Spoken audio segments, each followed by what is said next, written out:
우리가 병을 치료할 때에 가장 중요한 게 무엇일까요? 일단 진단입니다. 제대로 된 진단을 내려야 제대로 된 치료를 받을 수 있고 또한 효과적인 그 약을 쓸 수가 있죠. 인터넷에 보니까 어떠한 그 사례가 나왔는데 2001년에 이 여학생이 3살 때 이 여학생은 뇌성마비 진단을 받았습니다. 그래서 그때부터 이 아이는 휠체어 생활을 했고 2011년에는 10년이 지난 거죠.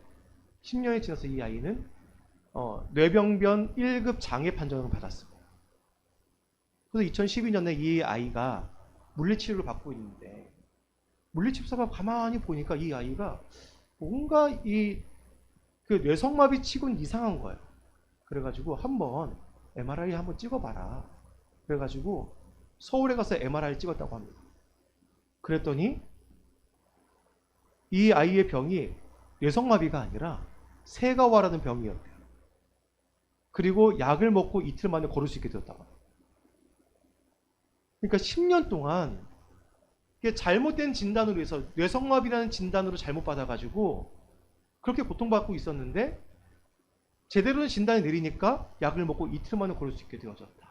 여러분, 우리에게 이 진단이라는 것이 얼마나 중요한지 잘 보여주는 사례라 할 수 있겠죠. 로마서 전체를 통하여 하나님은 우리에게 하나님의 의인 이 복음을 이제 전하는 이 사도 바울은 서론에서 우리 인간에 대한 진단을 하고 있습니다. 우리 인간이 어떤 상태에 있고 또 우리가 이 죄악된 상태에서 어떻게 이 증상을 가지고 살아가고 있는지 우리에게 보여주고 있습니다. 그 진단을 한번 보실까요? 18절 말씀입니다. 18절 말씀에서 하나님의 진노가 불의로 진리를 막는 사람들의 모든 경건하지 않음과 불의에 대하여 하늘로부터 나타나나니 라고 이야기하고 있습니다. 이 말은 무엇이냐면 불의가 하나님의 진리와 대적하고 있다는 것을 우리에게 알려주고 있습니다. 진리와 대적하는 게 무엇일까요? 우리가 지난번에 한번 이야기했지만 여러분, 용서받을 수 없는 죄, 제가 뭐 말씀드렸죠. 절대 용서받을 수 없는 죄, 그게 뭐라고 했죠? 예, 성령회방죄라고 했어요. 성령회방죄. 이 성령회방죄가 뭐라고 그랬어요? 복음을 받아들이지 않는 것, 성령이 우리 가운데 들어오시는 것을 거부하는 것, 이것이 성령회방죄라고 그랬죠. 이 불의가 하나님의 진리와 대적하는 것은 무엇이냐면 우리에게 들어오는 이 진리를 대하여 우리가 거부하는 것. 근데 이 진리는 모든 사람이 다 대면하고 있습니다. 모든 인류는 이 진리와 대면하고 보고 이 진리를 알고 있습니다. 어렴풋이 알고 있습니다. 왜냐하면 하나님의 형상으로 지음받았기 때문에 우리 속에는 그 하나님의 이미지가 있어서 모두는 하나님에 대하여 희미한 그 흔적들을 다 찾아볼 수 있습니다. 지금 그 이야기를 하는 거예요. 또한 이 모든 만물이 하나님의 손으로 지어졌기 때문에 하나님의 흔적을 우리가 발견할 수 있습니다.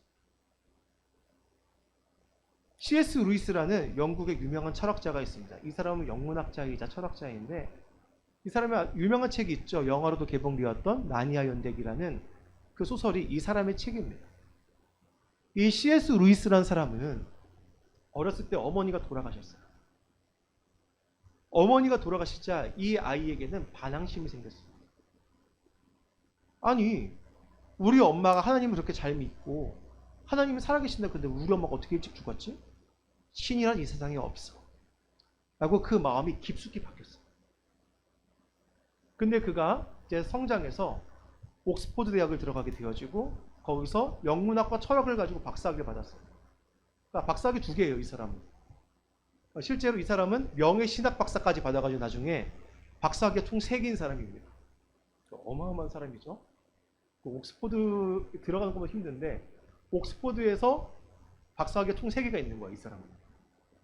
그러니까 어찌됐든 이 사람이 철학을 전공하면서 과연 진리가 무엇인지, 이 세상이 무엇인지 그러니까 끊임없이 사유와 계속해서 탐구를 하기 시작합니다. 그런데 이 사람이 무신론자가 되어졌잖아요. 탐구하다 보니까 신이 없음을 증명할 수 없겠는 거예요. 그래서 이 사람이 이제 무신론자에서 유신론자로 변하게 되었어요. 그러면 신은 대체 무엇일까 탐구하다 보니까 신은 여러 명이 존재할 수 없는 거예요. 논리적으로. 그래서 그는 유일신론자가 되어졌어요. 그는 그럼 유일신은 대체 누구일까 연구하다가, 물론 그 주변에 뭐 이제 톨킨이라든지 이글스라든지 여러 좋은 친구들이 많이 있었어요. 이 친구들을 통하여 그가 복음을 듣게 되어지고 결국 그가 하나님께로 돌아오게 되어져요. 이 사람은 그래가지고 평생 어떤 작업을 했냐면 일반 철학을 가지고 하나님을 증명하고자 그는 노력했어요. 왜냐하면 자기가 그렇게 하나님을 만났거든요. 그러니까 이 사람은 우리에게 무엇을 알려주느냐?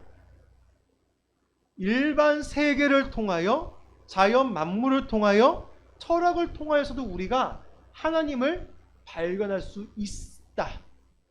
그 사람이 보여주고 있습니다. 근데 타락한 우리의 인간의 눈이, 또한 오늘 성경에서 말하는 바와 같이 타락한 우리의 인간은 이 진리를 대면함에도 불구하고 이 진리를 거부하고다.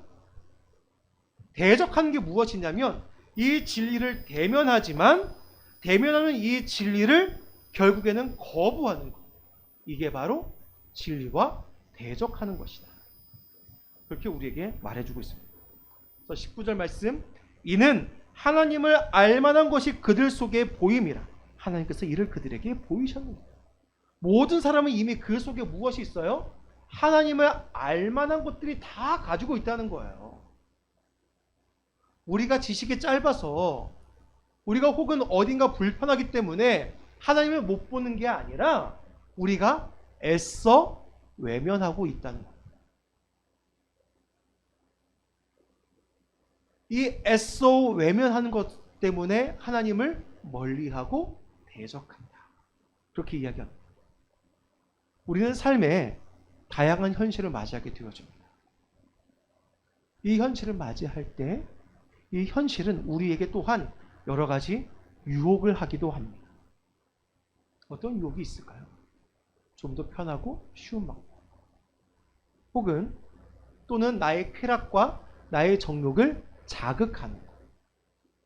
이런 것에 우리는 그런 현실 속에서 우리 눈앞에 다가온 그 진리를 외면합니다.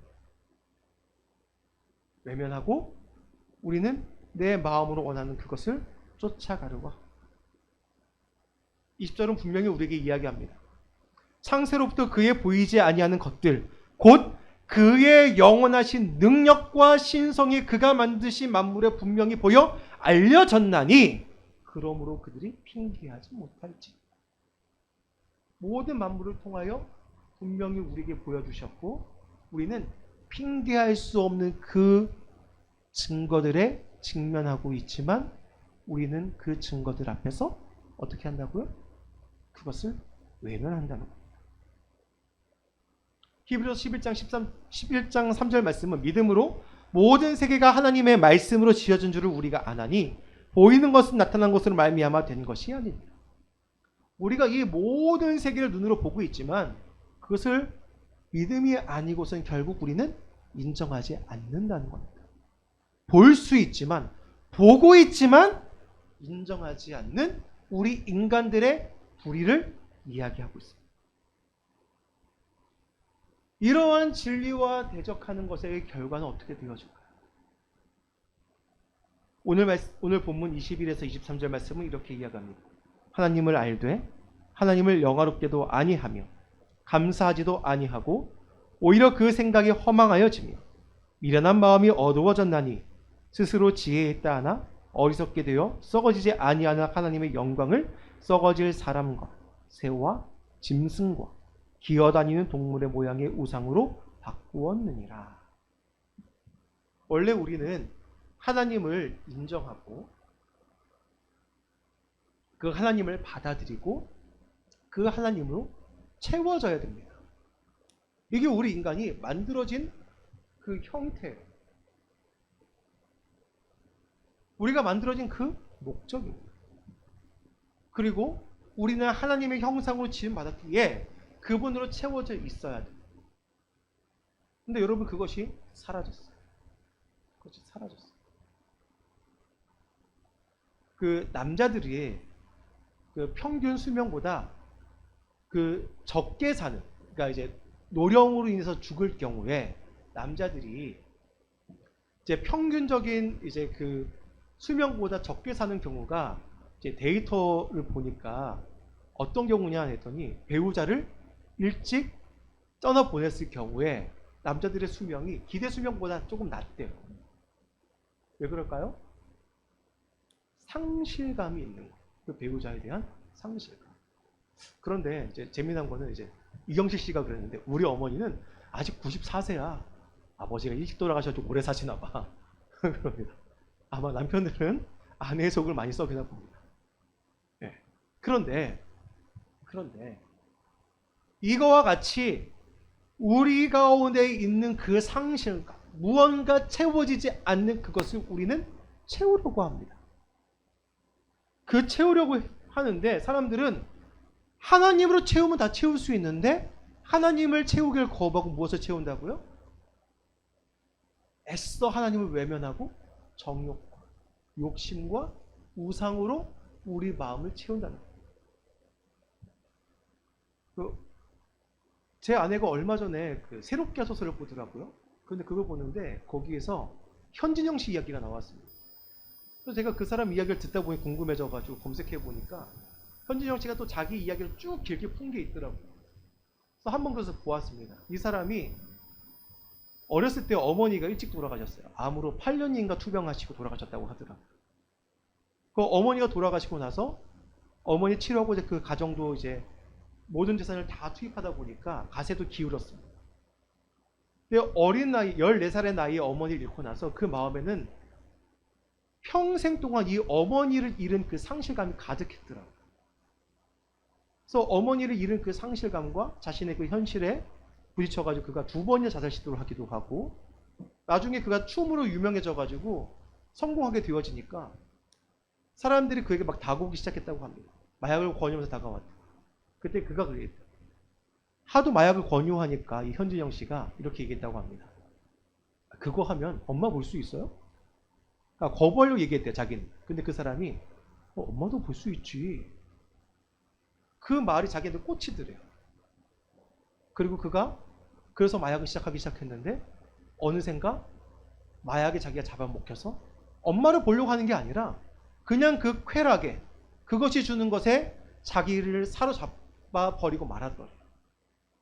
결국 그의 모든 명예와 부와 이것들이 다 한순간 사라지고 말았습니다. 아무리 무대에서 화려한 것을 했지만 무대에서 그 화려함은 자신의 그 공허함을 채우지 못했다고 그가 고백합니다. 그렇죠.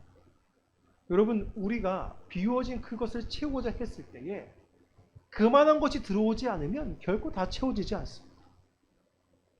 우리 비워진 이 인간의 마음 가운데에 다시 하나님으로 채우지 않으면 우리는 결코 채울 수가 없습니다.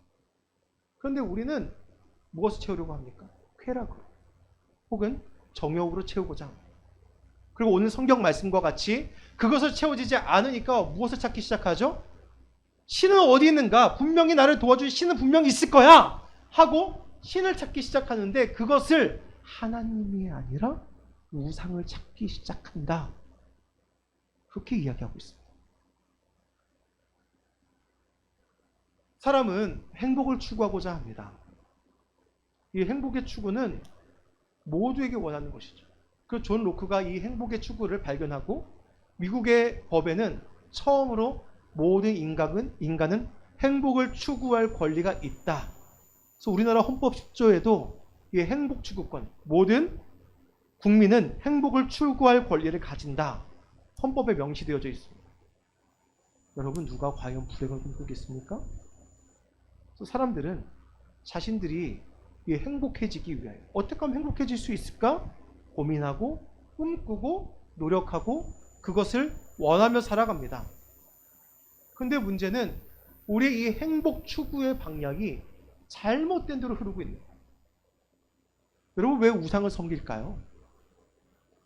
우상을 섬기는 것은 결국 편한 방법으로 우리의 신앙을 편리하게 가지기 위해서요. 여러분, 신앙은 편리한 것이 아니죠. 신앙은 무엇입니까? 절대자이시고 진리이시고 선이신 그분을 찾아가는 겁니다. 이게 진정한 신앙이죠. 근데 사람들은 이 신앙을 섬기기 쉬운 것, 눈에 보이는 것, 그리고 내 마음대로 할 수 있는 것, 이것으로 자신의 신을 삼고 자신을 채우려고 합니다. 이스라엘 백성들이 시내산에 올라간 그 모세가 내려오지 않자 그 불안한 마음을 어떻게 채우고자 합니까? 아론에게 찾아가 이야기합니다. 우리를 애굽에서 구원하여 낸 그 신을 우리에게 만들어내라. 결국 그들이 만드는 것이 무엇입니까? 금송아지를 만들었어요. 그들이 하나님을 찾고 하나님을 정말 어떤 하나님인지 알고자 하는 게 아니라 우리의 눈에 보이는 하나님을 만들어내라. 여호와가 누군지 우리에게 증명해내라. 어떻게? 내가 원하는 방식으로 만들어내라. 그렇게 우리는 우상을 만들어요. 여러분, 우리의 인생의 진정한 행복은 우리가 하나님을 추구하고 하나님을 바라보고 하나님으로 우리 삶을 채우는 것. 나만 장군은 그가 치료받으러 갔을 때 어떻게 이야기합니까? 내 생각에는 그가 나와서 이렇게 내 환부에 손을 대고 안수하기를 바랬지만 하나님의 방법은 그게 아니었죠. 내가 좋아하고 원하는 방향을 취하는 게 아니라 하나님께서 원하는 방향을 우리가 취하고 채우는 것. 왜냐하면 그분은 진리이시고 그분은 선이시기 때문에 그렇습니다. 요셉이 꿈을 꾸고 그리고 하나님께서 그를 통하여 이스라엘을 구원하신 방법이 무엇이었습니까? 요셉이 꿈을 꾸었지만 바로 그는 노예로 팔려가는 것이었어요. 우리는 지금 내 앞에 닥친 현실에 집중합니다. 그러나 하나님께서는 우리가 우리의 눈앞에 닥친 현실에 우리의 눈을 보는 게 아니라, 물론 우리가 현실을 살아가죠. 이 현실을 살아가는 가운데에 우리의 눈과 우리의 마음과 우리의 속은 오직 하나님으로 채우고 하나님을 바라보기를 원하고 계십니다. 시편 86편 4절은 우리에게 이야기합니다. 주여 내 영혼이 주를 우러러 보오니 주여 내 영혼을 기쁘게 하소서. 우리의 영혼이 이 현실 가운데 있어도 주를 바라보기를 원하고 계십니다. 시편 145편 15에서 16절은 우리에게 이렇게 이야기합니다. 모든 사람의 눈이 주를 앙망하오니 주는 때를 따라 그들에게 먹을 것을 주시며 손을 펴사 모든 생물의 소원을 만족하게 하시나이다. 우리가 주를 바라볼 때에 우리에게 진정한 만족함이 우리에게 채워진다.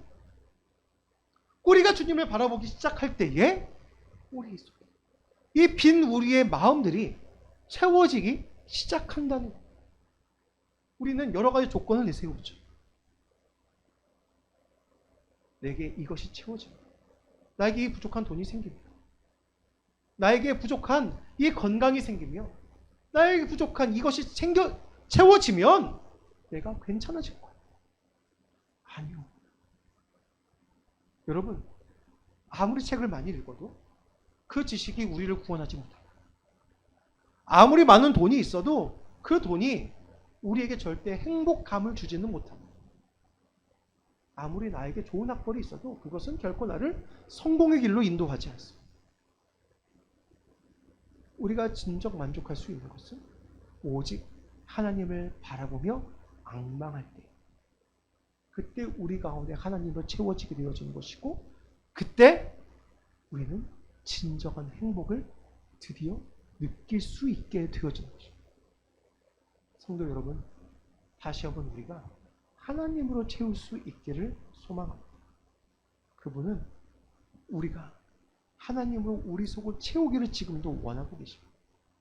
지금도 우리와 그래서 우리에게 지금 그 손을 내밀고 계십니다. 이미 우리와 함께 하십니다.